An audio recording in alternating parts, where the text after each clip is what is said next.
قرآن مجید کا سورہ نمبر 91 سورہ شمس۔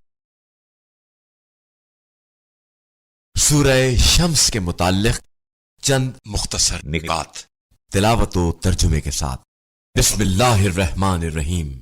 سورہ شمس موجودہ ترتیب کے لحاظ سے قرآن مجید کا سورہ نمبر 91 اور ترتیب نزول کے اعتبار سے سورہ نمبر 26 ہے۔ یہ سورہ مکہ مکرمہ میں نازل ہوا۔ اس سورے کی پہلی آیت کی مناسبت سے اسے سورہ شمس کہا جاتا ہے، جس میں اللہ تعالی نے سورج کی قسم کھائی ہے، اور شمس عربی زبان میں سورج کو کہا جاتا ہے۔ اس سورے میں اللہ تعالی نے نور و ظلمت، روز و شب، زمین و آسمان اور نفس انسانی کی قسم کھا کر اس حقیقت کو واضح کر دیا ہے کہ نجات صرف پاکیزہ نفس افراد کے لیے اور ناکامی اور رسوائی خبیث النفس انسان کا مقدر ہے۔ آخری آیات کے ذیل میں بیان ہوا ہے کہ قوم سمود کے مطالبے پر حضرت صالح علیہ السلام نے اونٹنی کو بطور معجزہ پیش کیا اور یہ اعلان کیا کہ یہ اپنی مرضی سے چرتی رہے گی اور ہر دوسرے دن سارا پانی اس کے لیے مخصوص ہوگا، لیکن اس بدبخت قوم نے اس اونٹنی کو مار ڈالا، جس کے بعد ان پر اللہ تعالی کا عذاب نازل ہوا اور وہ سب فنا ہو گئے۔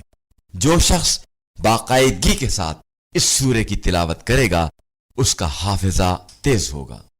بسم اللہ الرحمن الرحیم۔ شروع نام سے اللہ کے جو بڑا مہربان نہایت رحم کرنے والا ہے۔ والشمس وضحاها۔ آفتاب اور اس کی روشنی کی قسم، والقمر اذا تلاها۔ اور چاند کی قسم جب وہ اس کے پیچھے چلے، والنهار اذا جلاها۔ اور دن کی قسم جب وہ روشنی بخشے، واللیل اذا یغشاها۔ اور رات کی قسم جب وہ اسے ڈھانک لے، والسماء وما بناها۔ اور آسمان کی قسم اور جس نے اسے بنایا ہے، والارض وما طحاها۔ اور زمین کی قسم اور جس نے اسے بچھایا ہے، ونفس وما سواها۔ اور نفس کی قسم اور جس نے اسے درست کیا ہے، فألهمها فجورها وتقواها۔ پھر بدی اور تقوی کی ہدایت دی ہے۔ قد افلح من زکاها۔ بے شک وہ کامیاب ہو گیا جس نے نفس کو پاکیزہ بنا لیا، وقد خاب من دساها۔ اور وہ نامراد ہو گیا جس نے اسے آلودہ کر دیا ہے۔ كذبت ثمود بطغواها۔ سمود نے اپنی سرکشی کی بنا پر رسول کی تکذیب کی، اذ انبعث اشقاها۔ جب ان کا بدبخت اٹھ کھڑا ہوا، فقال لهم رسول الله ناقة الله وسقياها۔